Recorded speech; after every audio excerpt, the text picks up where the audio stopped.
Dear students, this is Ramakrishna Gurti, Electrical Engineering, IIT Tirupati, Associate Professor in Electrical Engineering, IIT Tirupati. So welcome back to the video lectures on machine learning theory and applications. So in this video lecture, I will be giving the outline of the course and I will also be discussing on few of the important basic aspects based on which the either machine learning methods or pattern recognition methods have evolved.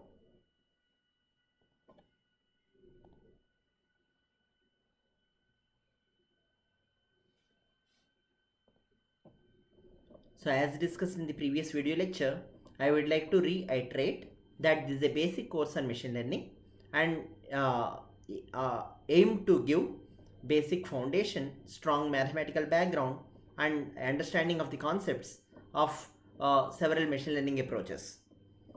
I will also be discussing on some of the case studies of these machine learning methods either in image processing or in data processing. Specifically, I may be discussing more on object recognition, face recognition and segmentation. So as discussed in the previous class, machine learning or pattern recognition is very learning or pattern recognition is very intuitive or by default to the humans. We do learn from understand from speech, images and perception.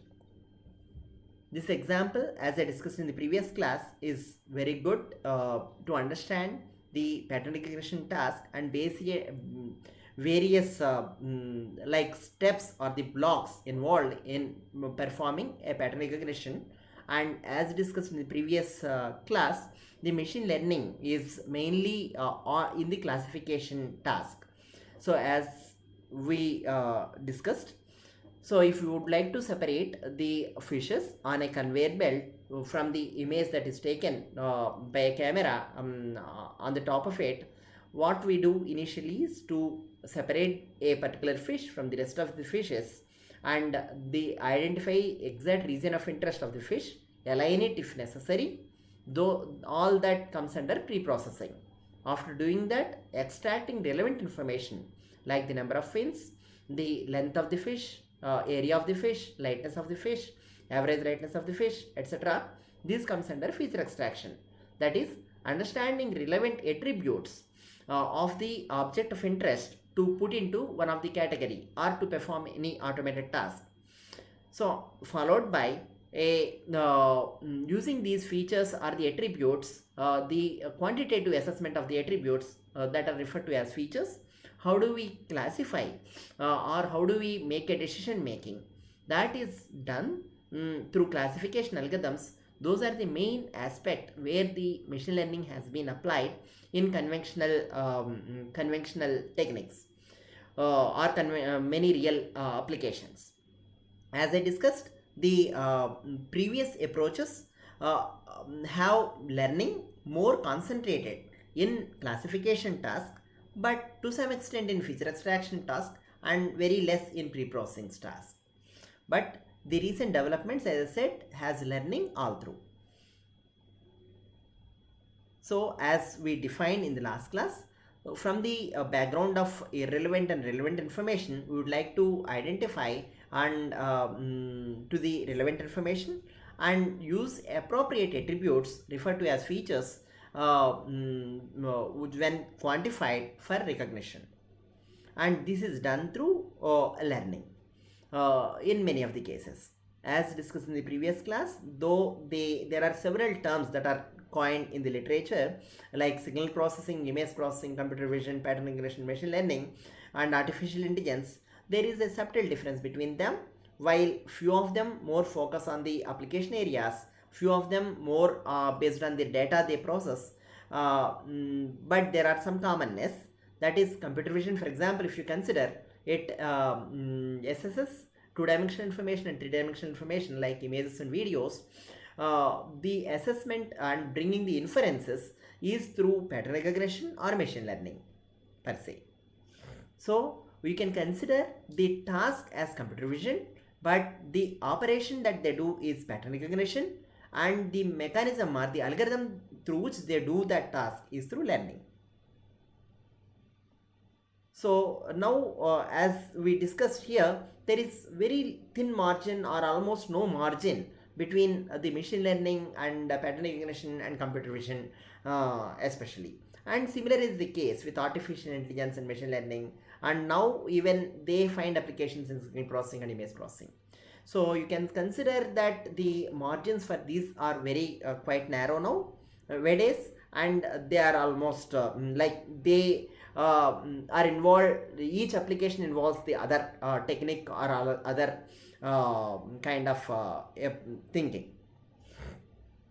As discussed, we have the importance of recognition in various kinds of data ranging from text, audio and images. And usually extracting information for processing these data or to understand or classify this data is not very easy.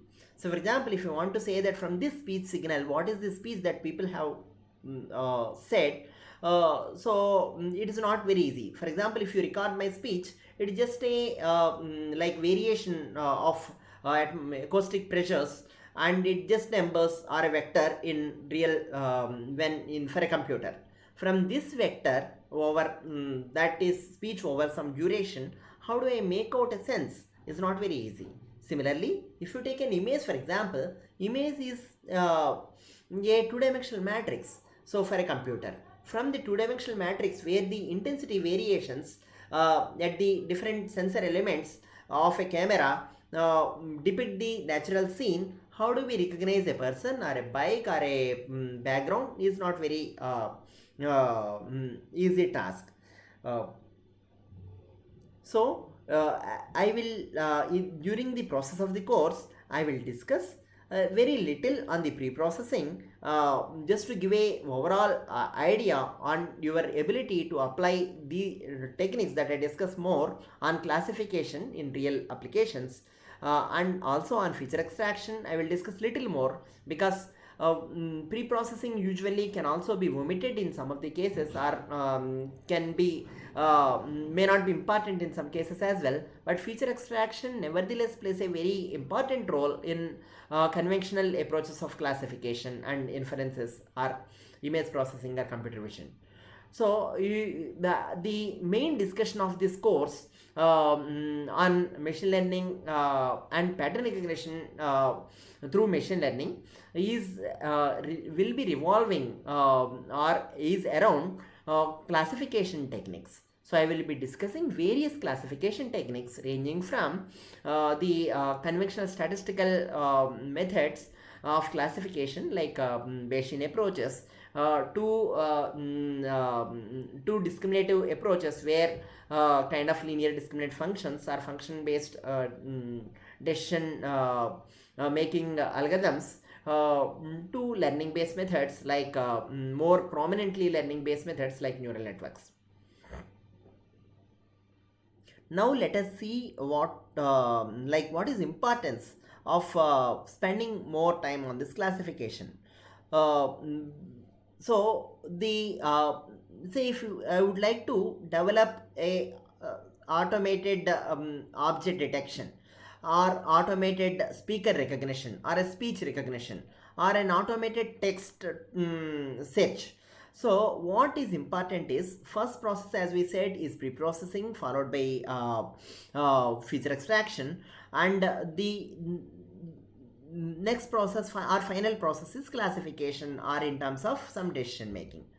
If you see in different data sets, the kind of pre-processing and feature extraction is quite different. However, the classification is quite similar.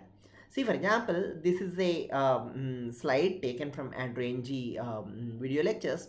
So where you can see in this slide, you can see that the features extracted for an image, say for example, are edges, are the variations with the background, whereas the features extracted for the audio are the acoustic variations in time and frequencies, both put together, that is time frequency information.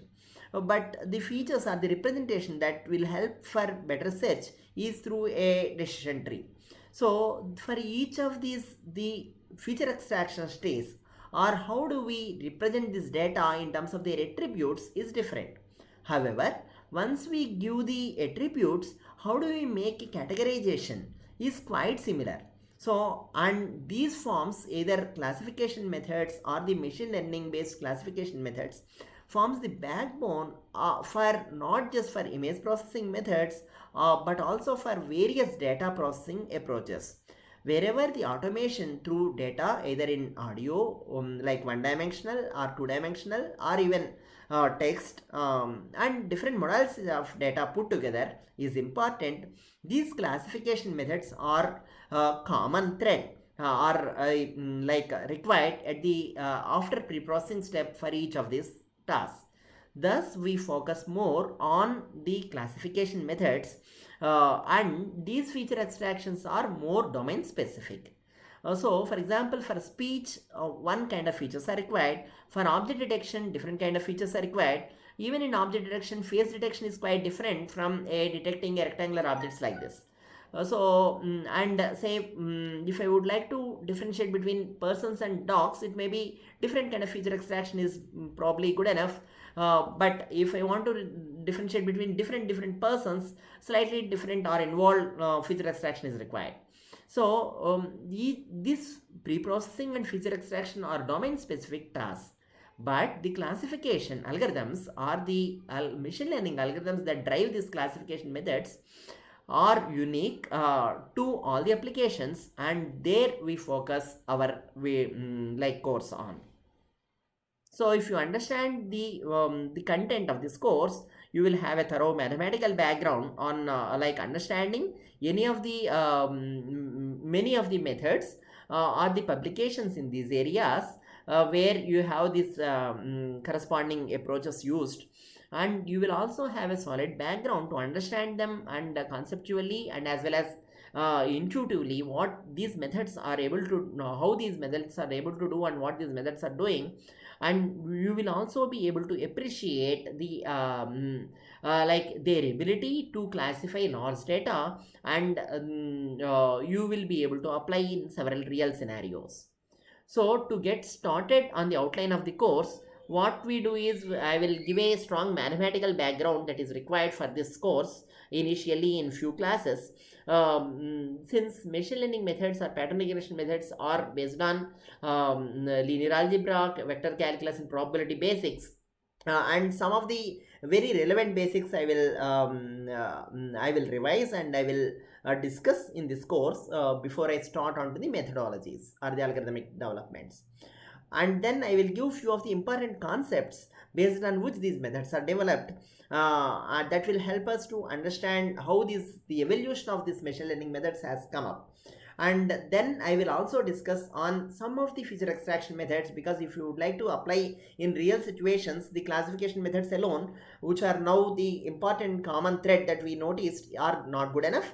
Some feature extractions, if you know in one or two domains, so you can take that data and try to apply and see how these methods work in such scenarios. I will also discuss after I give a broad introduction in these terms.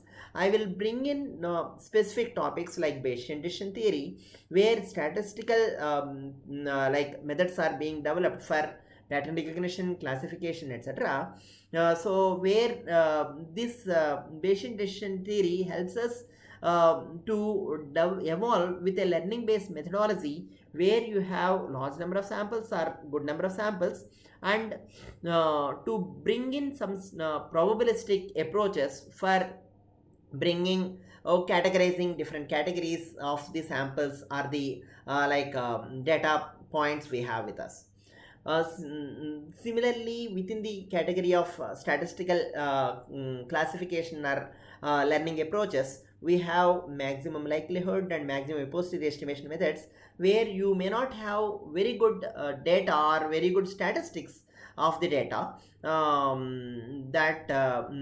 in real situations. And in such case, if the statistics are partially known, what can we do? Then we go further onto more realistic approach where we have no statistics at all. That means the data alone is available, but from the samples I don't have any distribution or the good source of the statistics where these data have come from. So such scenarios like margin window approaches and histogram and nearest neighbor estimation and classification will be discussed later. After this statistical machine learning and pattern recognition methods, the first part that we complete. Based on it, we discuss on some of the methods for reducing the dimensionality of this reducing the dimensionality of the features or the attributes in many real scenarios. For example, if you take a voice signal over a second duration, you may have 20,000 samples. And then if I take over say 1 minute and several hours duration, I may have lakhs and lakhs of samples. So but using these many samples, if I want to make some inference who is this person who is speaking, so I would like to reduce the dimensionality in some way. So how do I do it? For example, even if you take an image, for example, if it is 100 cross image, you will have actually 100 cross 100 elements in a matrix to make a decision on whether this image contains a person or not a person, or a face not a face, where face is, etc. And given this 100 cross 100, the dimensions of the feature vector or the attributes directly, if you consider in one dimensional manner, is 10 10 power 4. So 10 power 4 class 1 dimensional vector. So given these many attributes of 10 power 4, to make inference out of this 10 power 4 dimensions is not very easy. So how do we reduce these dimensions and bring in only the important features or the important attributes rather than having all attributes of the data? So that is discussed in the next chapter. You can consider our next module. Then after we discuss as I said, statistical based classifiers and dimensional detection techniques, we discuss on how do we put the demarcation between the different category samples. Assume that I have samples in different dimensions. Say for example, if I have samples like this, so if I have different samples, then how do I if I have samples of class 1, class 2, and I would like to demarcate them through a straight line or through any curve or a decision boundary, how do I directly come up with a function that will separate me the class 1 and class 2 samples?